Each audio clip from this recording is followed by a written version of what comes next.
Well, hello, Southern Oregon, and welcome back to the Real Estate Show.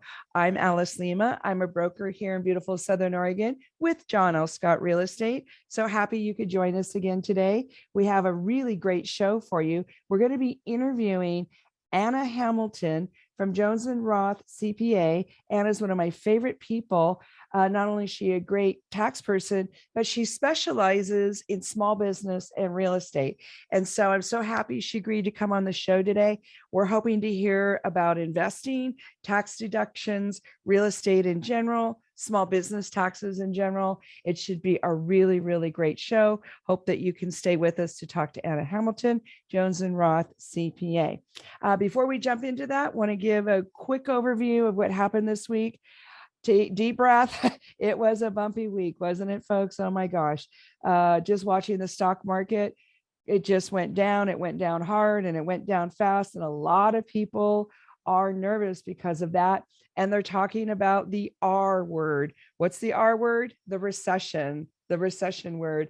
So I'm not saying there's going to be a recession. I'm not saying there is a recession. I'm just saying it's what everybody's talking about. So everybody take a deep breath. Let's go to the data. You can go online and you can see that a recession does not automatically equal a housing crisis. Now, having said that, that excludes, of course, the housing crash, the housing recession itself, 07, 08, depending on what part of the country you're in, is when it hit you. Except for that, for the most part, housing does okay. It either has a very small decline or it actually, for the most part, in recessions, housing still appreciates anywhere from 3% to 6% on average. So just want to remind everybody, take a deep breath. I know it was hard to watch all the stuff that happened this week, but check it out. Quite frankly, if we're looking at the future, regardless of what happens, especially here in Southern Oregon, we should do okay with our housing because you know what? It's still about supply and demand, and we still have more buyers than sellers. We're getting more inventory. It's not as easy to sell a house. It's not as quick as it was a year ago, but it's still happening. People still want to move. All right. So deep breath, don't panic. And also stay tuned for our interview with Anna Hamilton of Jones and Roth CPAs. It's going to be great. You're going to feel better. You're also going to get some really juicy tips about how to deal with your taxes, your real estate, and your small business. We're going to take a quick break now. I want to say thank you to our sponsors, John L. Scott, Ashland, and Medford, the Rogue Valley Association of Realtors here in Medford, and also Guy Giles of Churchill Mortgage. We'll be right back. Well, good morning, Southern Oregon, and welcome back to the Real Estate Show. I'm Alice Lema. I'm a broker here in beautiful Southern Oregon with John L. Scott Real Estate. And today we are so excited to have my favorite accountant CPA person, Anna Hamilton, on the show with us. Hi, Anna. Hi. Yeah, it's good to be here. Yeah, thank you so much for doing this. You know, real estate and accounting and taxes is something we talk about all the time. Can you tell us a little bit about yourself and your company? Yeah, I've been a practicing accountant and CPA for about 5 years now. I'm located in Eugene, and I specialize in helping small businesses get off the ground running and running their own show. And I also specialize in estate and trust work.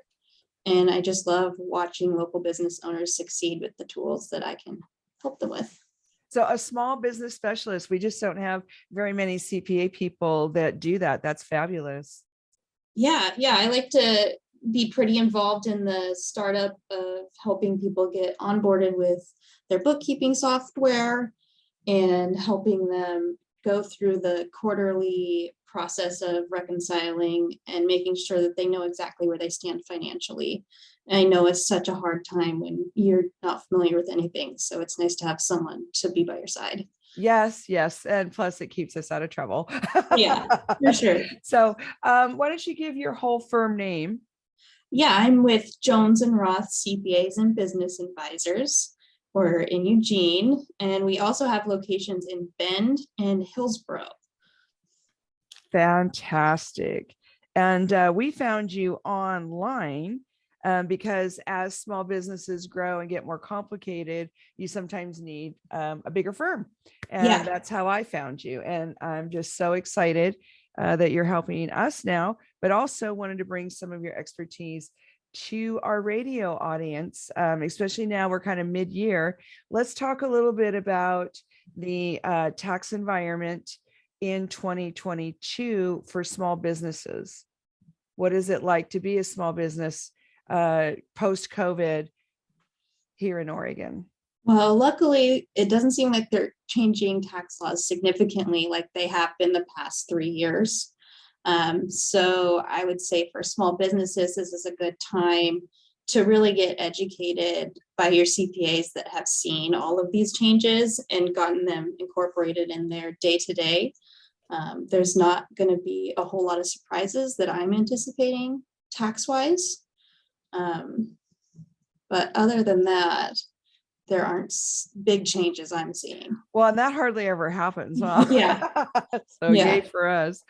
So when it comes to real estate, we have a lot of people have some very common misconceptions.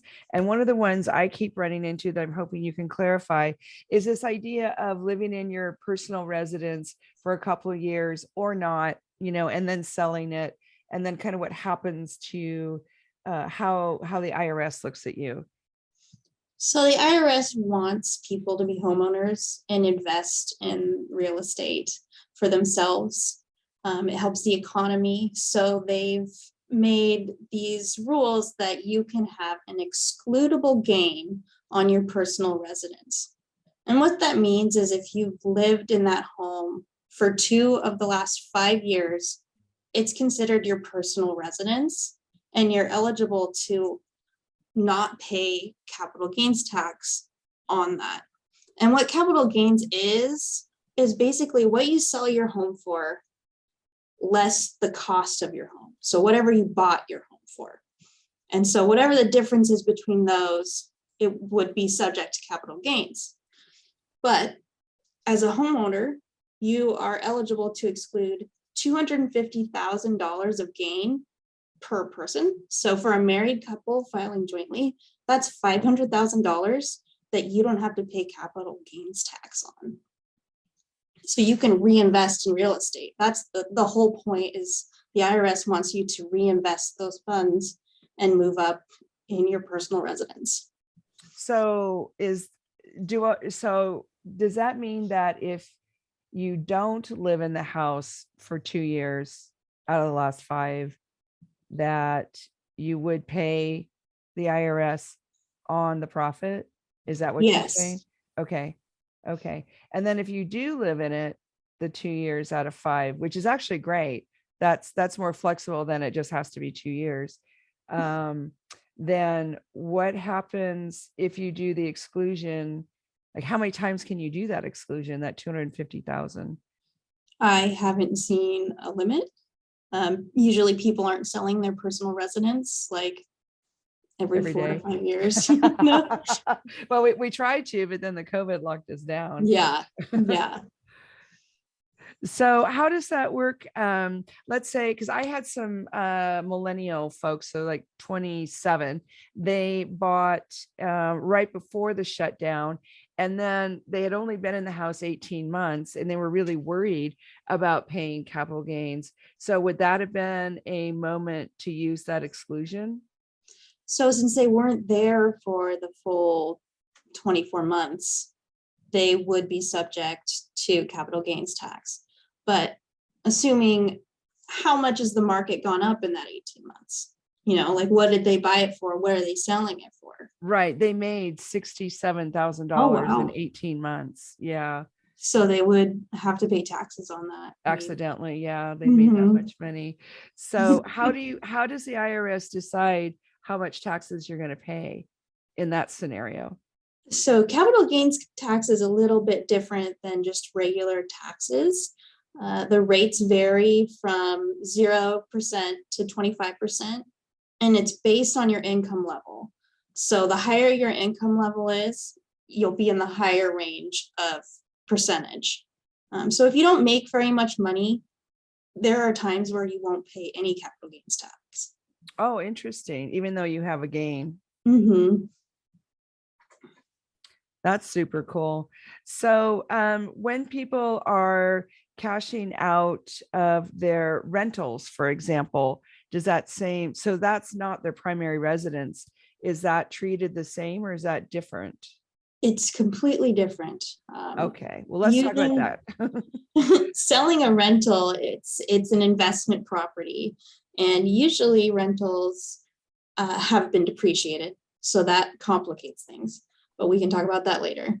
But selling a rental, you would be subject to either capital gains tax, or if you're a real estate professional, this is your ordinary course of business, you're eligible to claim it as ordinary income. Wow. So if you're in the business of real estate, you're treated better. Is that what you're saying? They're very fair treating to real estate agents and real estate professionals. They have some strict guidelines as what a real estate professional looks like. You can look it up on the IRS website. But the benefit of being a real estate professional is that this is your primary business and everything is considered ordinary income rather than passive income. Wow. And that may not mean much to a lot of people. What does passive income even mean? Passive income can only be, you can only deduct passive losses up to your passive income. So if you have a rental and have these significant losses, but you're just a general Joe Schmo, just renting out this house for fun outside your job, you can't deduct more than $3,000 a year because this is a passive activity in your line of work. But if you are a real estate agent working 750 hours or more, selling real estate day to day, operating multiple rentals, it's considered ordinary income that can offset any other losses that you may earn. Wow. Wow. That's very generous. So I wonder if some of our more active investors should consider becoming a real estate agent so that they can have that tax advantage. That's kind of interesting. Yeah. And real estate agents, really, if you're in that profession, you know all the ins and outs of getting the properties, paying a lower commission because you're the real estate agent. You can even be a real estate professional without being a real estate agent. I would recommend just looking on the IRS website at what those qualifiers are, and you could talk to your CPA about it. But you don't necessarily need to be a real estate agent to be a real estate professional. Oh, let's talk about that.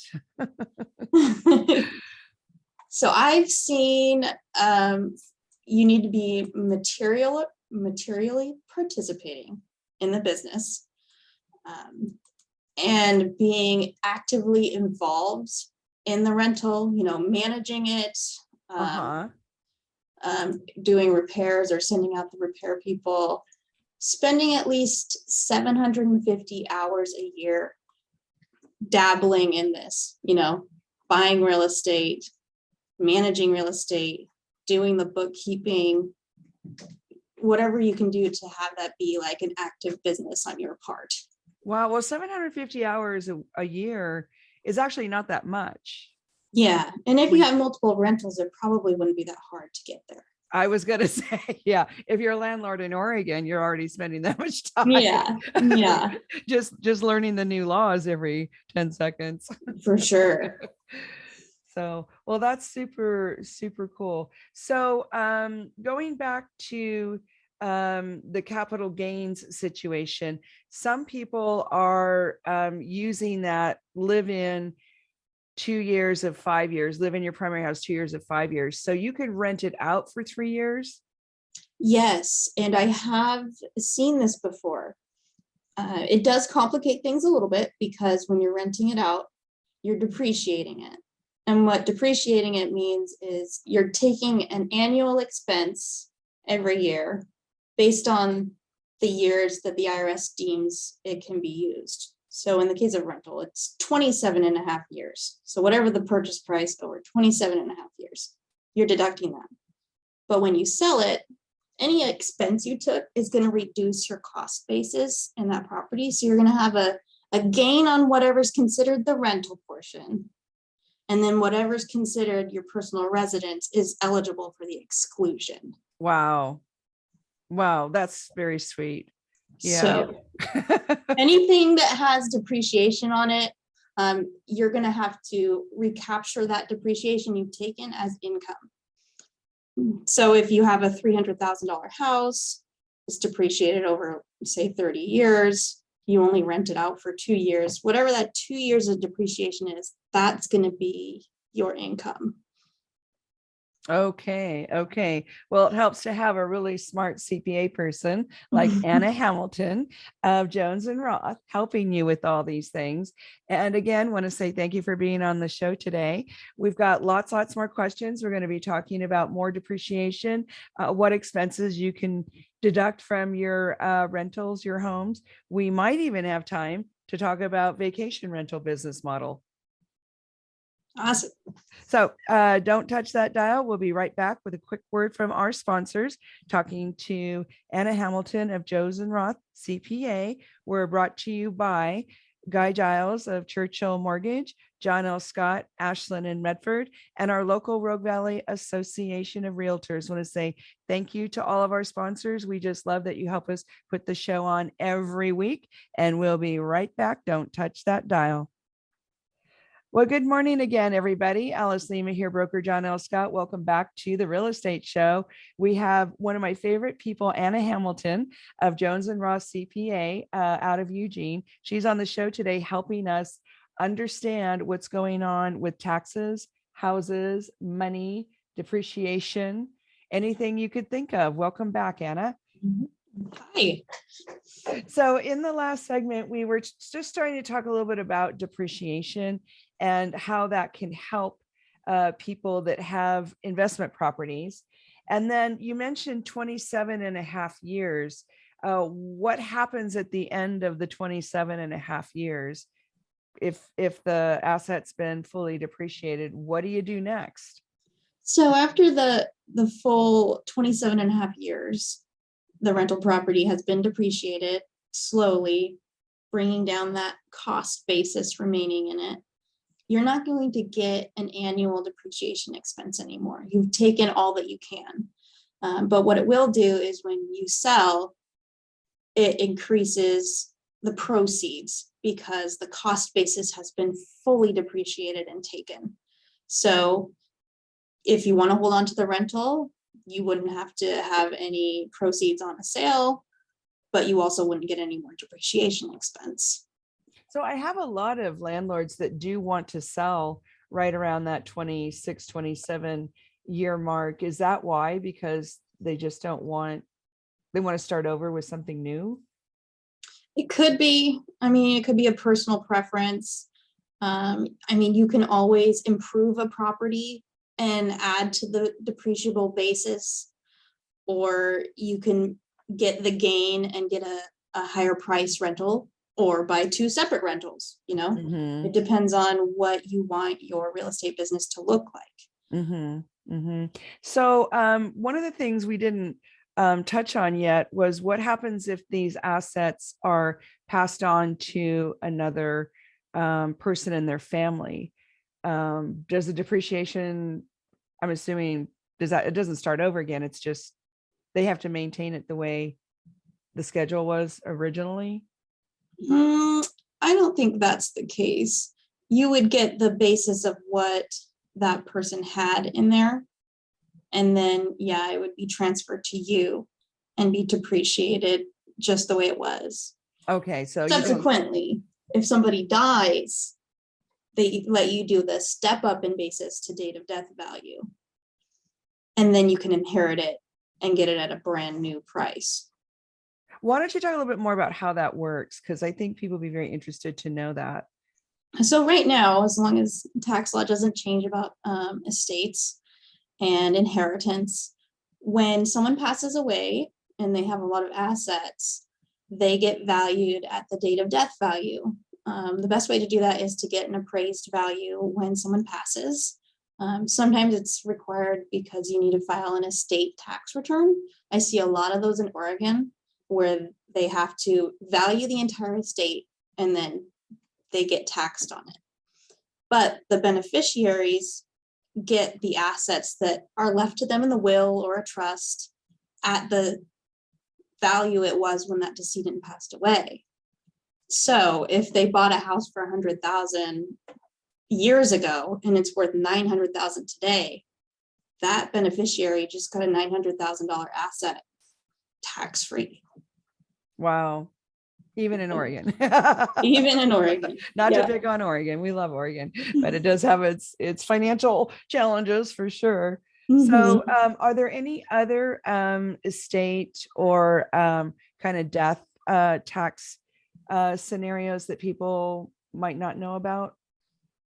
Oh, I'm sure there's many things. There's so many little caveats. But I think the main takeaway is that there's that step up at passing, and then there's inheritance tax paid by the decedent's estate, and then everything given to the beneficiaries just goes to them. Like a house wouldn't have tax due, but if they inherited an IRA or a retirement account, it would be taxed as if they had their own retirement account or IRA. So there are some better assets to receive when someone passes away. Well, that's interesting. So, a lot of us, when we're doing our end of life plans, we automatically think of going to an attorney, but I bet a lot of people don't think of going and talking to a CPA like yourself. Yeah, to get some of that lined up, because it could change things. Yeah, and it's really great to start working with an attorney and then having a CPA alongside the planning process, just so it's so seamless and it doesn't leave a burden on your family in the end days. I know it's really hard for people to even want to think about money in those times. Yeah, it is. Yeah, it's tough, especially even if you knew somebody was going to pass, it's still a lot to juggle at the end. So we definitely want to encourage people. I just never thought about estate planning with a CPA. So I guess I'll be calling you because I've got all my stuff done on the legal side, but not on this side. So Okay. Yeah, I didn't even realize that was a thing. So any folks that are listening, you might want to call somebody like Anna Hamilton of Jones and Roth CPA if you have your legal stuff done, but you don't have your financial stuff done. So moving right along, let's talk about something more positive. Yes. What about deducting expenses on real estate? When can you and when can you not? How does that all work? Well, if you're a big real estate person, you could have a lot of expenses and consider yourself needing a more advanced accounting software. There's two ways you can track this. It's cash basis or accrual basis. Cash basis means cash out, you just record the expense. Income in, deposit in the bank. But accrual would be whenever it's earned, before it's even deposited, you would record it. That's usually what the bigger businesses do that have a ton of rentals. They want to accrue it when it's earned rather than when it's received. But I think most renters are in that small cash basis category. So cash out means expense. And as far as expenses goes, you would want to deduct anything that has to do with repairing and maintaining the rental, property taxes, insurance, anything as far as like improvements on the rental. I would capitalize anything that adds value to the property and costs more than $2,500. So if you bought like an HVAC unit, you would want to put that on your asset schedule and depreciate it over the life that the IRS allows it to be, which would be 27 and a half years. So you don't get it deducted all in the same year, but that's just the way it is. But most things, if you get machinery and equipment that costs more than $2,500, those have a smaller useful life. And right now they're eligible for 100% bonus depreciation. The IRS just wants you to categorize it as a capitalized asset that gets depreciated. Wow. So going back to your example of the HVAC, a lot of those don't even last 27 and a half years. I know. So, yeah. So would that be repairs and equipment that are considered kind of mandatory maintenance or improvement, or would it also qualify for more of the optional improvement like solar or? So anything that's considered like structural, or it needs to be like screwed down to the building, they're considering that 27.5 year property because it goes with the building when you sell it. Like you're not. I gotcha. So since it has a higher value, it's structural, like it's part of the home. You're not going to take it when you go. It's going to be capitalized at that rate. Okay, so if you put something on like a solar system, it is attached and you leave it, you don't take, because I know people talk about, well, I'm going to take that with me.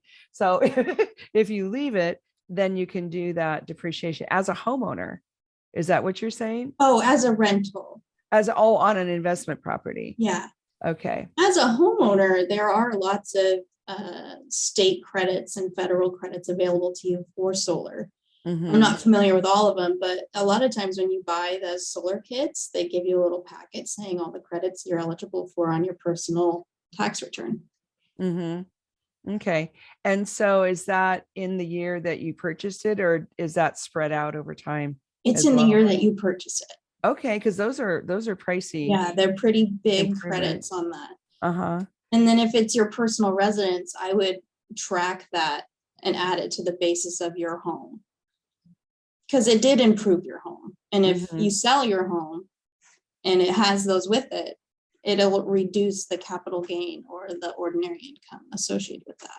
Okay, well, that's really good to know. So would that follow along that on your personal residence, we're talking about personal residences right now and taxes, on your personal residence, if you have a new roof, a new septic? Yeah, you would want to be tracking that sort of stuff if you're planning on selling your home in the future. Well, everybody moves out of their house one way or the other at some point, for a variety of reasons. The asset is always going to change hands.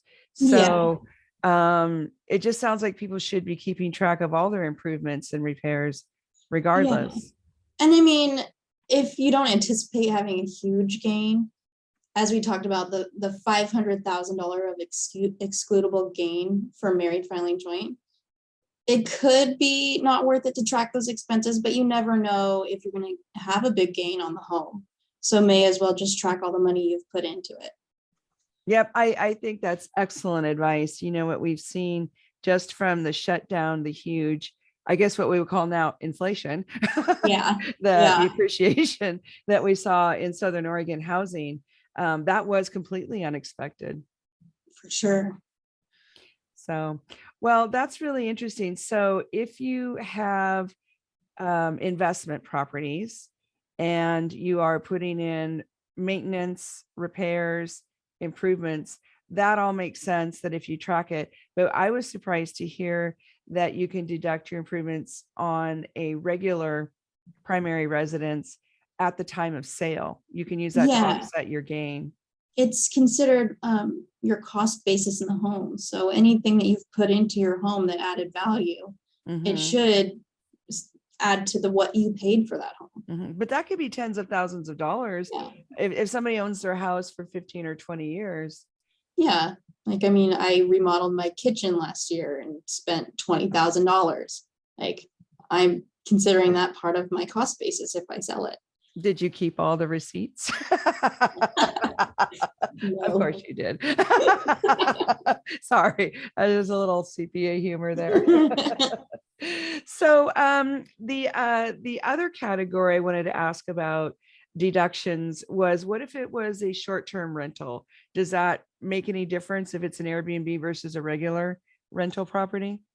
It only makes a difference if you're a general person that's passive in the activity versus a real estate professional.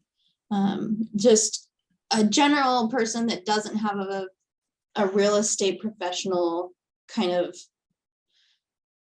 classification would get taxed at a short-term capital gain rate, which at this time, it's your ordinary income rate, which is higher than capital gains rates for long-term. So we're going to have to take a quick break. We're talking to Anna Hamilton of Jones and Ross CPA. We'll be right back and we're going to talk more about deducting or not deducting your Airbnb. Well, hello again, everybody. Welcome back to the Real Estate Show. We're talking today to Anna Hamilton, one of my favorite CPAs. She's with Jones and Roth up in Eugene. Thank you for being on the show, Anna. You got it.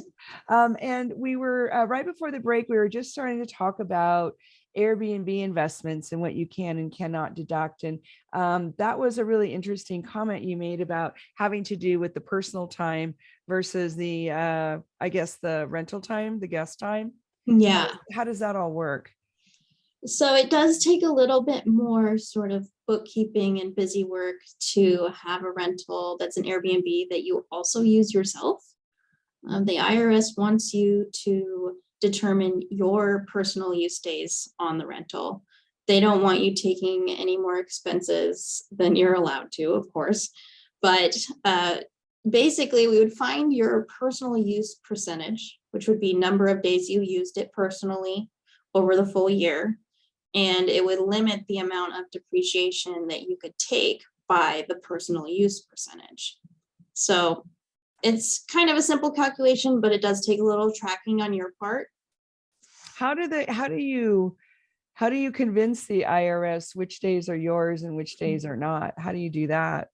Because that's the question. Honesty policy. I know the IRS is not very trusting. Yeah, they'd probably look at your like Airbnb records and your Verbo stuff to see what's going on. But other than that, it's probably a lot of the honesty policy. Yeah, you got to be able to prove to them somebody else was there or not. Yeah. Yeah. So if you're buying a condo in Hawaii and you're going to use it yourself sometimes, you better track all that carefully. Yeah. For sure. So what about home offices? Home offices. Yeah. How does that get done on your taxes? Well, it depends on the type of business you are. A lot of times I see home offices for small family-owned businesses that don't have their own business tax return. They are filed on their individual Form 1040. It's called a Schedule C business. And you basically can deduct your home office expenses up to the percentage of your home that takes up the home office. So if your home is 3,000 square feet, you have a 300 square foot home office, that's pretty big. But the percentage of home office expense, you can multiply that by all your expenses you incur for maintaining your home. So it would be your electricity, your internet bill, any maintenance you put on the home. So if you put on a new roof while you have can you smidge off a percentage of that new roof? Yeah, it would be the percentage that's related to the home office. Well, that's cool. Put in a new swimming pool. I don't know if that relates to home office, but probably not. Just had to ask. So probably not a new barbecue either then. Probably not. Okay. Well, Anna, let's talk a little bit now about taking investment property and rolling it into something else. There's a process the IRS has for that helps with your taxes. Let's talk about that next. Okay. So what I'm thinking is they're called 1031 exchanges.